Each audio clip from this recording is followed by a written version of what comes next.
clock telling me I should get up. I should get up. Hi, and welcome to The Conscious Loop, where woo-woo and the real world collide. I'm your host, Katrina DeAngelis. Join me as we explore what it looks like to live consciously almost always. Each episode, we dive into transforming mindsets and shifting paradigms through topics such as developing self-awareness, living authentically, communication, strengthening relationships, and leading from the inside out. If you're ready to break out of your unconscious loops and discover what else is possible, you came to the right place. You ready? Let's dive in.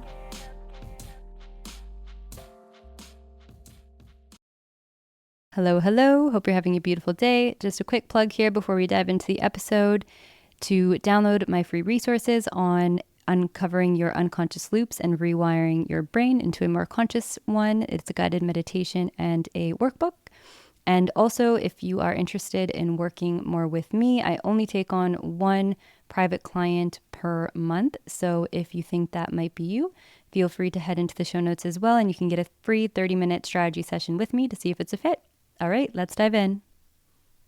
Okay, so today I wanted to come on and talk about something that I thought about a lot, and it's really one of my biggest regrets in my relationship early on.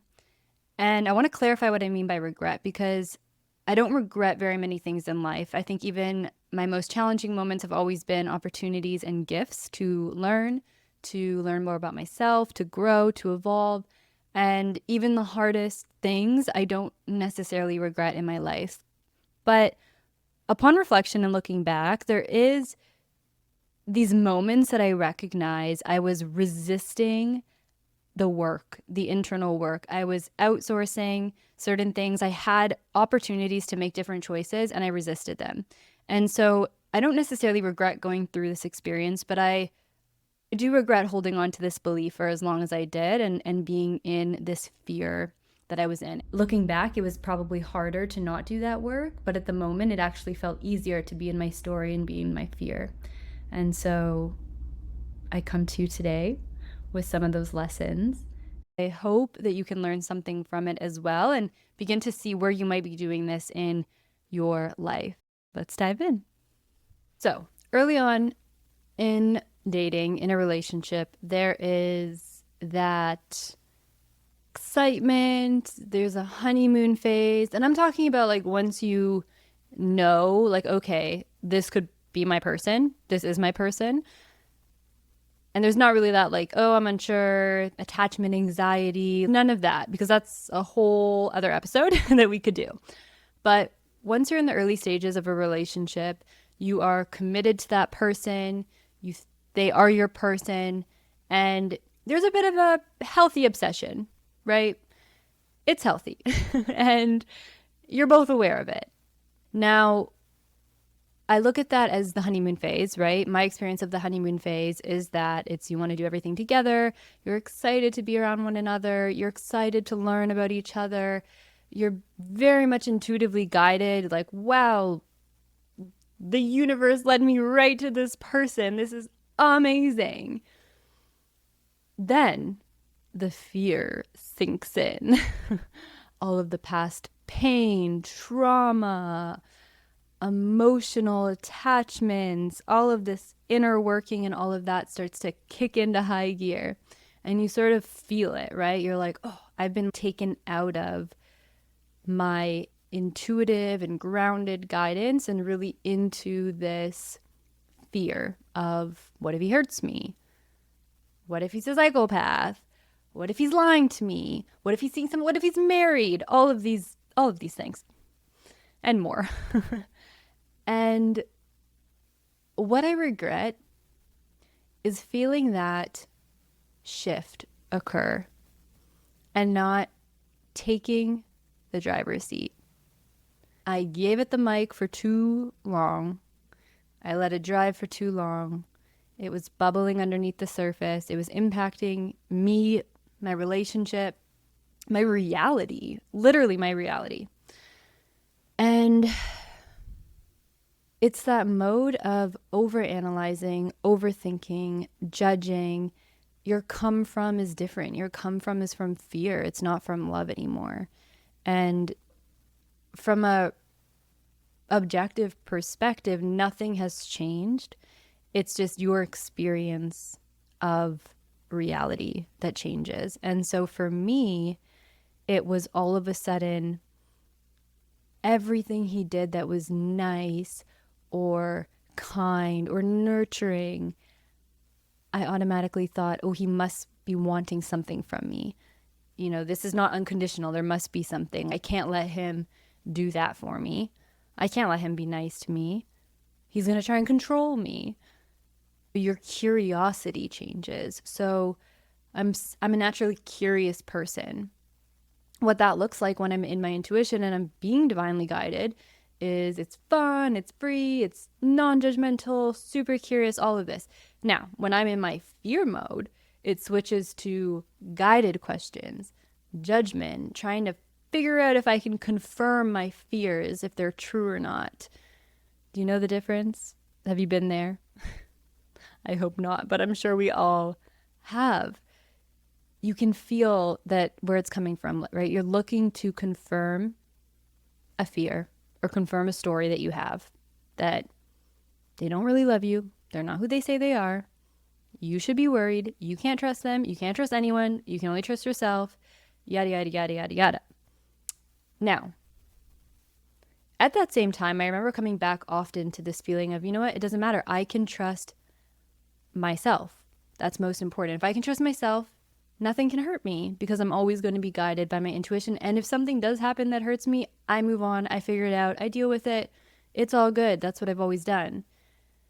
But what fear says is this is going to be the time that you can't handle it.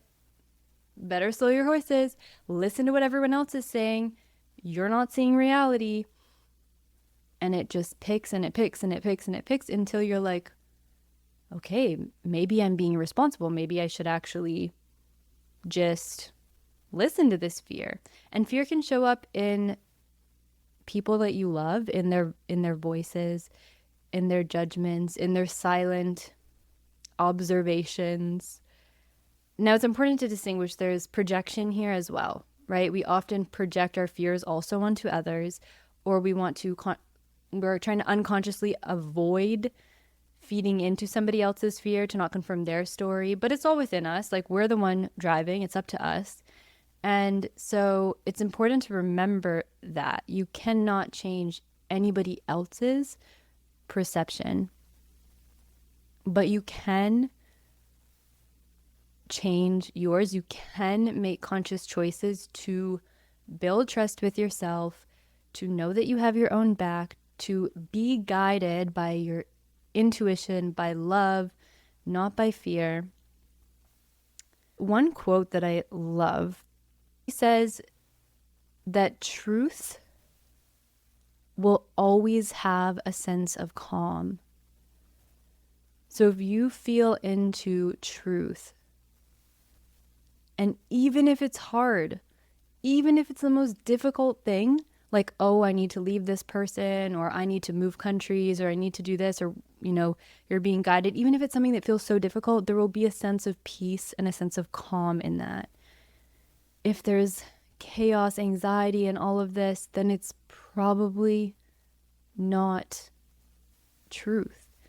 And that is just beautiful because it just reminds me that no matter how hard things get, how chaotic, if I can tune into truth for me, it doesn't matter how hard it is. It will always be calm. There is a sense of peace and contentment. And I just think that's so freeing.